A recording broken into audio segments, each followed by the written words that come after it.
Existe uma pergunta que atravessa séculos, silenciosa, incômoda e profundamente humana. Por que Deus permite o sofrimento de quem é fiel?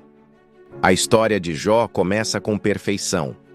Um homem íntegro, justo, temente a Deus. Alguém que evitava o mal, que fazia tudo certo. Alguém que, aos olhos humanos, jamais deveria sofrer. Sua vida era estável, próspera, abençoada. Família, riqueza, respeito.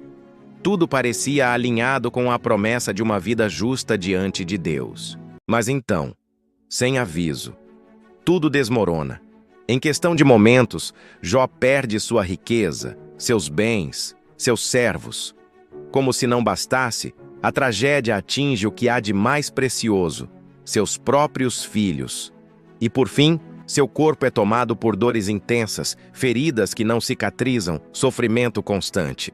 Aquilo que levou uma vida inteira para construir, desaparece como poeira ao vento. E o mais inquietante não é apenas a dor, é o silêncio de Deus diante dela. Como pode um Deus justo permitir que um homem justo sofra tanto? Onde está a justiça divina quando a dor parece não ter explicação? Essa não é apenas a história de Jó. É a história de qualquer pessoa que já orou e não recebeu resposta, que já fez o certo e mesmo assim colheu dor, que já olhou para o céu em meio ao sofrimento e se perguntou em silêncio: por quê?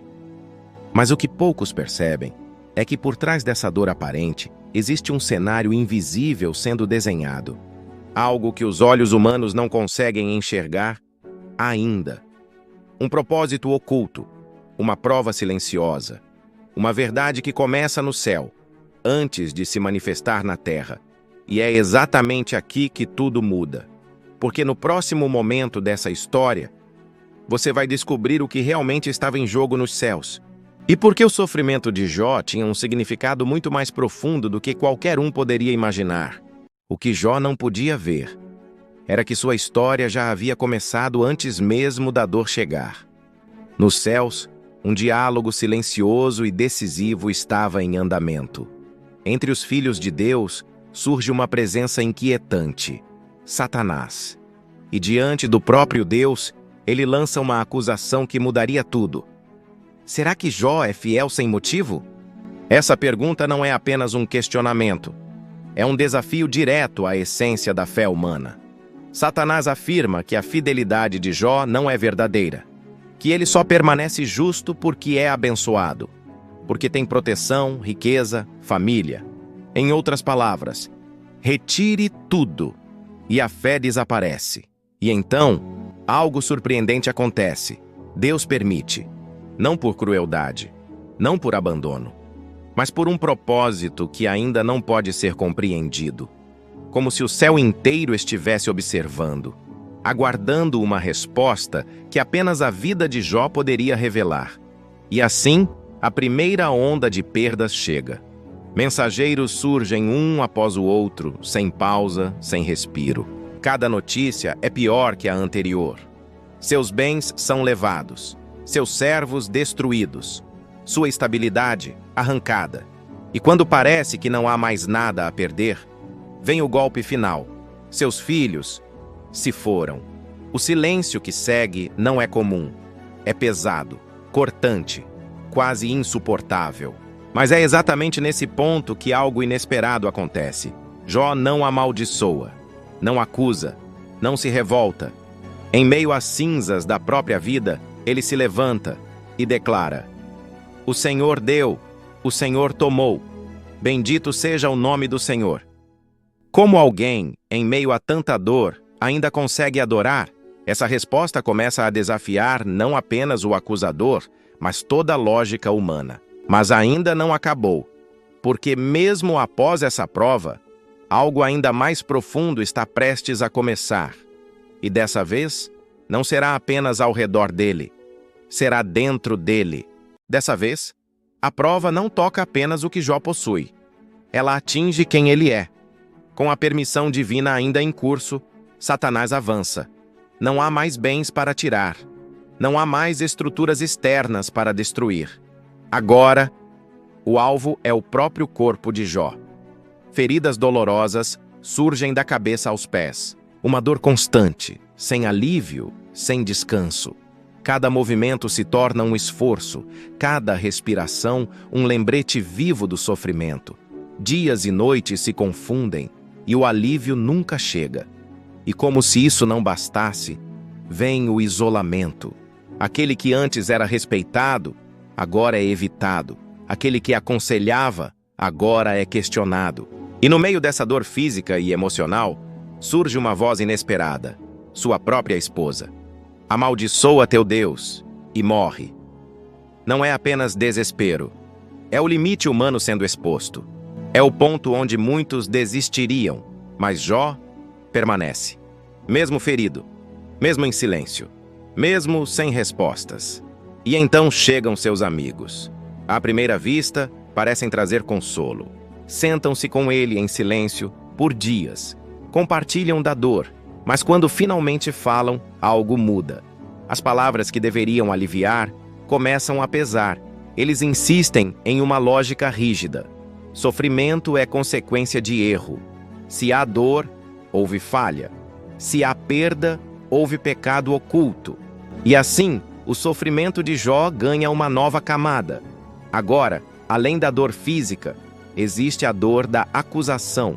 Ele sabe que não fez nada para merecer aquilo, mas não consegue entender. Por que está passando por isso? E pela primeira vez, Jó rompe o silêncio. Não para amaldiçoar a Deus, mas para expor sua dor, sua confusão, sua humanidade. As perguntas surgem, o coração se abre, o limite aparece, e o silêncio de Deus continua. Por quê? Até onde isso vai? Porque quando tudo parece perdido, quando não restam respostas, é exatamente aí que algo maior começa a se revelar. E então, quando o limite humano é finalmente alcançado, o silêncio é quebrado. Mas não da forma que se espera. Deus responde, não com explicações diretas, não com justificativas detalhadas, mas com algo infinitamente maior, uma revelação. Do meio de um redemoinho, a voz de Deus ecoa. Não para condenar Jó, mas para expandir sua visão.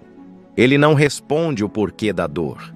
Ele revela o quem está no controle de todas as coisas. Onde você estava quando eu lançava os fundamentos da terra? A pergunta não é acusação. É perspectiva. É um convite para enxergar além da dor, além do momento, além da limitação humana. Deus conduz Jó por uma jornada que ultrapassa o entendimento. Fala sobre o mar, as estrelas, os limites da criação. Forças que nenhum homem pode dominar. Cada palavra desmonta a necessidade de ter todas as respostas para continuar confiando. E então, algo muda. Não ao redor, mas dentro de Jó. Ele percebe, não que recebeu todas as respostas, mas que encontrou algo maior do que elas. Antes eu te conhecia de ouvir falar, mas agora meus olhos te veem. Esse é o verdadeiro ponto de virada. O sofrimento não foi em vão. Ele revelou uma fé que não dependia de bênçãos, uma confiança que não se sustentava em circunstâncias. Uma relação com Deus que deixou de ser teoria e se tornou experiência. E então, a restauração chega. Não como simples recompensa, mas como consequência de uma fé que permaneceu firme, mesmo no silêncio. Jó recebe em dobro tudo aquilo que havia perdido. Sua história é reescrita, sua dor ressignificada. Mas o maior milagre não foi o que voltou, foi o que nasceu dentro dele. E talvez essa seja a resposta que muitos ainda procuram. Nem todo sofrimento vem com explicação imediata, mas todo sofrimento pode carregar um propósito eterno. Agora me diga, sua fé depende das circunstâncias ou permanece mesmo no silêncio? Se essa mensagem falou com você, inscreva-se no canal e continue essa jornada, porque a próxima história pode ser exatamente a resposta que você precisa.